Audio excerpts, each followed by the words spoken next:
Praise the Lord, জয় যিশু। তুমি যদি বলো তুমি যিশুকে ভালোবাসো, কিন্তু তুমি অন্যদের ভালোবাসতে পারছো না, তাহলে ঈশ্বরের সন্তান, তোমার মধ্যে ঈশ্বরের ভালোবাসা নেই। কারণ তুমি যিশুকে ভালোবাসো না। যে যিশুকে ভালোবাসে সে যে তার শত্রুকে ভালোবাসে না, এমনটা কখনই হয় না। ঈশ্বরের সন্তান, আজকে যখন আমি কাজে যাচ্ছিলাম, তখন রাস্তায় আমি চোখ বন্ধ করে ডিভাইন মার্সি প্রার্থনা করছিলাম। করতে করতে একটা সময় আমি একটা দর্শনের মতো দেখতে পেলাম। যিশু বলছেন, আমি বাইবেল পড়ছি, যদি আমায় ভালোবাসো তাহলে আমার আজ্ঞাগুলি পালন করো। হঠাৎ করে আমি উঠে গেলাম এবং বললাম, প্রভু কি বলতে চাইলো? আমি এত চিন্তা করছি যে এটা কিসের জন্য। তাই ঈশ্বরের সন্তান, যিশু বলছেন, আমার সন্তান, তুমি যদি আমায় ভালোবাসো তাহলে আমার আজ্ঞাগুলি পালন করো। আমার বাস্তব জীবনের সাক্ষ্য আমার প্রিয় ভাই ও বোনেরা, কারণ আমি যেটা আমার প্র্যাকটিক্যাল আমার লাইফে করি, আমি সেটাই তোমাদের বলি, প্রচার করি। কারণ ঈশ্বরের ভালোবাসা অন্তরকে বদলিয়ে দেয়, দৃষ্টি বদলিয়ে দেয়, বলার ধরন বদলিয়ে দেয়, জীবনযাপনের স্টাইল বদলিয়ে দেয়। যখন ঈশ্বরের ভালোবাসা তোমার অন্তরে আসবে, তাই যিশু বলছেন তার প্রতিটি সন্তানকে, আমাকে ভালোবাসো তাহলে আমার বাক্য তুমি পালন করো। ঈশ্বরের সন্তান, যোহন 14:15 থেকে, তোমরা যদি আমাকে ভালোবাসো তবে আমার আজ্ঞাগুলি পালন করো। প্রিয় ভাই ও বোনেরা, আমরা অনেকে বলি, প্রভু যিশু আমি তোমাকে ভালোবাসি, কিন্তু আজ যিশু আমাকে এবং আমাদের একটি গভীর সত্যের সামনে দাঁড় করাচ্ছেন। তিনি বলছেন, যদি আমাকে ভালোবাসো তবে আমার আজ্ঞাগুলি পালন করো। ঈশ্বরের সন্তান, আমরা আসলে কি তাকে ভালোবাসি? আসলে কি আমরা তার আজ্ঞা পালন করছি? আজকের এই প্রশ্ন তোমার কাছে, উত্তরটা তুমি দেবে তোমার ঈশ্বরের কাছে হাঁটু গেড়ে প্রার্থনা করে। অর্থাৎ যিশু তোমাকে ভালোবাসা শুধু মুখে মুখে নয়, যিশু আবেগেও নয়, শুধু প্রার্থনার সময় চোখে জল নয়। যিশুর ভালোবাসা আবেগ দিয়ে বলা যিশুর কথা, সেটাও ভালোবাসা নয়। যেটা আমার মধ্যে অনেক আগে আগে আসতো, ওই জিনিসগুলো তার কথা চিন্তা করতে করতে আমার চোখে পানি আসতো, কিন্তু অনেক সময় আজ্ঞাগুলো পালনের ব্যাপারে আমি ফেল হয়ে যেতাম। যিশু ভালোবাসার আসল প্রমাণ হলো আমি তার কথা কতটা মানছি। ঈশ্বরের সন্তান, তুমি যাকে ভালোবাসো তাকে সম্মান করা, তার কথা মানা, তোমার অন্তরে সেটা কাজ শুরু করবে। প্রভু যখন বলেন ক্ষমা করো, তখন যে আমাদের আঘাত করছে তাকে কি আমরা ক্ষমা করতে পারছি? প্রভু যখন বললেন ভালোবাসো, প্রভুকে যখন বলছি আমরা ভালোবাসি, তখন যে আমাকে যে কষ্ট দেয়, আমাকে যে ভালোবাসে না, তাকে কি আমি ভালোবাসতে পারছি? প্রভু যখন বলেন পাপ ছেড়ে ফিরে এসো, তখন আমি কি আমার প্রিয় পাপটাকে ছাড়তে প্রস্তুত?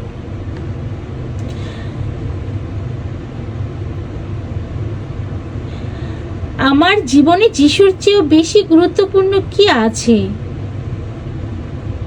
আর যদি থাকে, তাহলে আজ সেই প্রভুর হাতেই সমর্পণ করি।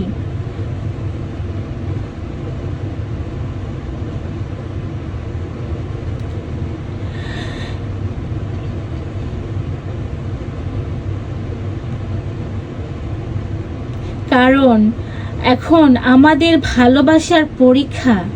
যিশু যে কি বলতে চাচ্ছেন, প্রিয় ঈশ্বরের সন্তান, প্রিয়জন, ঈশ্বরের আজ্ঞা পালন করা সবচেয়ে বেশি কঠিন হয় তখন যখন ঈশ্বরের ইচ্ছা আমরা আমাদের নিজেদের ইচ্ছার এক হয় না। আমরা মনে হয়তো বলছি আমি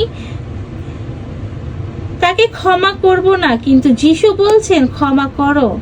আমার মনে হয়তো বলছে এই কাজটা কেউ দেখে নাই, কিন্তু যিশু বলছেন সত্যের পথে চলো, তখন আমাকে সিদ্ধান্ত নিতে হবে আমি আমার মনে কতটা শুনবো, নাকি আমার প্রভুর কথা শুনবো না, নাকি আমার মনের কথা শুনবো নাকি প্রভুর কথা শুনবো। মনে রাখবে, সুবিধার সময় বাধা থাকা সহজ, কিন্তু সুবিধার সময় যখন আমাদের জীবনটা ভালো থাকে, পরিস্থিতি ভালো হয়, তখন ঈশ্বরের সাথে যুক্ত থাকা খুবই সহজ। কষ্টের মধ্যে যিনি যিশুর বাক্য ধরে রাখেন তার জীবনে সত্যিকারের ভালোবাসা প্রকাশ পায়। আমি আপনাদের সত্যি একটা সাক্ষ্য দিচ্ছি, আমার জীবনে প্রথম যখন আমি আমার আধ্যাত্মিক জীবনে আসি, আমার মা খুব অসুস্থ থাকেন। যখন আমার মা বাংলাদেশে থাকে, যখন আমি শুনতে পেলাম, আমি সারা দিন কাজের জায়গায় কোনো খাবার খাইনি, লাঞ্চ করিনি, ব্রেকফাস্ট করিনি, কিচ্ছু করিনি। আমি ঘরে এসেছি, আমি অস্থির হয়ে গেছি এবং আমি শুধু আমার আধ্যাত্মিক ফাদার সৃজনকে কলই করছি, ফাদার বাবা তুমি যাও আমার বাড়িতে, আমার মাকে গিয়ে দেখো, তাকে আশীর্বাদ করো। এবং উনি কোনো কাজে ব্যস্ত ছিল, তাকে টেক্সট করছি, উনি দেখছেন, তাকে টেক্সট করছি, উনি দেখছেন, কিন্তু অনেকটা সময় হয়ে গেল, আমার ভিতরটা অস্থির। তখন আমি বলছি, আমি কেন নিজে যাই না আমার ঈশ্বরের কাছে, ঈশ্বরের সন্তান। এটা আমার জীবনের খুব কষ্ট ছিল, আর আমার মা এমন একটা অসুস্থর মধ্যে ছিল যা আমি একদম গ্রহণই করতে পারছিলাম না। আমি কাজে থেকে এসে শাওয়ারও করিনি, হাঁটু গেড়ে 6 ঘন্টা কন্টিনিউ আমি মার জন্য প্রার্থনা করেছি। কি যে করেছি, প্রার্থনা করেছি, ডিভাইন প্রেয়ার করেছি, রোজরি করেছি, বাইবেল পড়েছি যে যিশু বাইবেল থেকে কোনো উত্তর দেয় কিনা। আমি তার কোনো সাড়া পাইনি। আমি নিরাশ হয়ে গেছি ঈশ্বরের সন্তান। আমি হতাশ হয়ে কান্না করতেছি। যখন আমি আমার বেডরুমে, আমার ঘরে যিশু হৃদয়ের বড় একটা মূর্তি, সেই মূর্তির সামনে গিয়ে আমি কান্না করতেছি, প্রভু আমি এখন কি করব। ঠিক ওই সময় আমার কানে একটা শব্দ চলে আসলো। ঠিক এমন কষ্ট আমার হৃদয় হয় যখন আমার সন্তানরা আমার কথা শুনে না। ঈশ্বরের সন্তান, আমি ভয় পেয়ে গেলাম। আমি বললাম, কে কথা বললো। আমি ওই মুহূর্তে দৌড়ে এসে আমার প্রিচুয়াল ফাদারকে কল করলাম, ফাদার বাবা আমাকে যেন কে বললো যে আমার সন্তান, ঠিক আমাকে এমনই কষ্ট হয় যখন আমার সন্তানরা আমার কথা শুনে না। যিশু বললেন আমাকে, আমি মুখ দিয়ে বলে দিলাম, বাট আমি নিজেও জানি না কে বলছে, কিন্তু আমিই বলছি যে যিশু বললেন। তখন আমার স্পিরিচুয়াল ফাদার, উনি তো জানেন, তো উনি বললেন, মা, জিজাস স্পিকিং ইউ, তুমি ঈশ্বরের কণ্ঠ শুনেছ। ইউনো, আমার ভিতরে যে ফিলিংস, যে ভালোবাসা, সে একটা শব্দ আমার জীবনে অনেকখানি পরিবর্তন করে দিয়েছে ঈশ্বরের সন্তান। তখন থেকে আমার জীবনে আজ্ঞা পালন করতে আমাকে প্রতিটা মিনিটে কষ্ট দিন। আমি কাউকে গালি করব, কারোর সাথে রাগ করব, আমার সেই যিশুর ভালোবাসা যে তিনি আমাকে বললেন, আমার সন্তান, আমার হৃদয় এমনটা কষ্ট হয়, তুমি যেমন মার জন্য যেমন কষ্টটা পাচ্ছ, ঠিক একই কষ্ট আমার হৃদয় হয় যখন আমার সন্তানরা আমার কথা শুনে না, অবাধ্য হয়। এই কণ্ঠ, এই বলাটা আমার জীবনে তার আজ্ঞা পালন করার আরো গভীরে নিয়ে গিয়েছে। আমার বাস্তব জীবনের সাক্ষ্য আজকে তোমার সামনে। তাই ঈশ্বরের কথা প্রচার করার এই কৃপা উনি আমাকে দিয়েছেন, কারণ এর জন্য আমি কখনো প্রস্তুত ছিলাম না। আমি আমার জীবনে চিন্তাও করিনি, যে প্রভু আমাকে এভাবে ব্যবহার করবে। তাই ঈশ্বরের সন্তান, ঈশ্বর তোমার জন্য পরিকল্পনা আছে, তোমার জন্য কি করতে চায় তুমি জানো না, কারণ তুমি তার আজ্ঞা পালন করতে হবে, তাকে বুঝতে হবে, আর তখনই তিনি তোমাকে শব্দ দিয়ে তোমাকে বলে দেবে, আমার সন্তান, তোমার জন্য আমার এই পরিকল্পনা। তাই ঈশ্বরের সন্তান, কারণ সত্যিকারের ভালোবাসা শুধু কথাই বলা নয়, সত্যিকারের ভালোবাসা প্রমাণিত হয় তার বাধ্যতায়। তাই ঈশ্বরের সন্তান, তখন আমার সিদ্ধান্ত নিতে হবে, আমি আমার মনের কথা শুনবো নাকি আমার প্রভুর কথা শুনবো। মনে রাখবে, কষ্টের সময় প্রভুকে আঁকড়ে ধরে থাকা, আর ওই সময়ই ঈশ্বর তোমার সাথে কথা বলেন। তুমি যখন বেশি কষ্টের মধ্যে, কোনো খারাপ পরিস্থিতির মধ্যে থাকবে, তখন ঈশ্বর তোমার পাশে থাকেন। আজ যিশু যেন আমাদের প্রত্যেককে জিজ্ঞেস করছেন, তুমি বলছো আমাকে ভালোবাসো, কিন্তু তোমার জীবন কি সেই ভালোবাসার সাক্ষ্য দিচ্ছে? তাই ঈশ্বরের সন্তান প্রভু, আমি তাই প্রভুর কাছে আমাদের এই ছোট্ট একটা প্রার্থনা। আমি চিন্তা করছি আজকে আমার শরীরটা এত ক্লান্ত, তা আমি বললাম প্রভু আমি পরে দিই, তারপর না চিন্তা করলাম না যিশু যখন বলেছেন এই বাণী আমি তাদের সবার কাছে পৌঁছে দিতেই হবে যে সত্যি ঈশ্বর কি চান আমাদের কাছে। তাই আমরা প্রার্থনা করি, প্রভু আমি তোমাকে এতটাই ভালোবাসি যে আমার ইচ্ছার চেয়েও তোমার ইচ্ছা বড় করে, আমার অনুভূতির চেয়েও তোমার বাক্য বড় করব। পৃথিবীর যেদিকেই যাক আমি তোমার আজ্ঞার পথেই চলবো। এটা যেন আমার এবং আপনার প্রার্থনা হয় ঈশ্বরের সন্তান, কারণ আপনি ঈশ্বরের সন্তান, যাকে ভালোবাসেন তাকে সম্মান করা, তার আজ্ঞা পালন করাই আমাদের ভালোবাসার প্রমাণ পায়।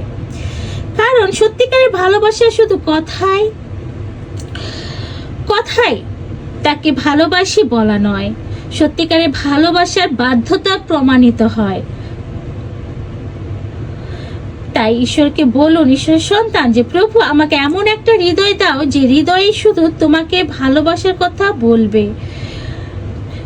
প্রভু আমাকে এমন একটা হৃদয় দাও যে হৃদয়ে শুধু ভালোবাসার কথা বলবে না, বরং তোমার প্রতিটি বাক্য পালন করে সেই ভালোবাসার প্রমাণ দেবে, এবং আমাদের জীবনে যেন সেই ভালোবাসার প্রমাণ আমরা দিতে পারি। প্রভু শুধু আমি পারি না, আমি পারবো না, আমি ভুল করে ফেলি, আমরা যেন এটা না বলি, নেগেটিভের কাছে নিয়ে যে আমরা পজিটিভ বলতেই থাকি। প্রভু আমি যেন শুধু বলি না, আমি যেন তোমার বাণী শুনি এবং আমি যেন সেটা পালন করি। তোমার ভালোবাসার কথা আমি শুধু যেন বলি না যে আমি তোমাকে ভালোবাসতে চাই, ভালোবাসি, তুমি আমাকে অনেক ভালোবাসো, আমি ভালোবাসতে পারি না। না, ঈশ্বরের সন্তান তুমি পারো, কারণ তুমি সব পারো। ঈশ্বর তোমাকে সে কৃপা দিয়েছে, তোমাকে এমন কোনো কৃপা দেয়নি যে তুমি পারবে না, তুমি পারো। তোমার মাইন্ড এবং তোমার হৃদয় সেট করার বিষয়, যেভাবে আমরা ফোনের সেটিং ঠিক করি, ঠিক সেইভাবে সেটিংটা হৃদয়ে এবং মনে ঠিক করে ঈশ্বরের সাথে কানেক্ট করুন। তারপরে বলবেন যে সত্যি ঈশ্বরকে আমি ভালোবাসি, এবং আজকে যেমন আমি বলছি কালকে তুমিও বলতে পারবে, কারণ তোমার জীবন তার সাক্ষ্য দেবে। তোমরা প্রতিটি বাক্য পালন করবে, সেইভাবেই ভালোবাসা প্রমাণ হবে এবং ঈশ্বরের সন্তান হিসেবে তোমরা পরিচিত হবে। যীশু খ্রিস্টের বাণী এবং ভালোবাসা আপনার জীবনে পূর্ণতা নিয়ে আসুক। জয় যীশু।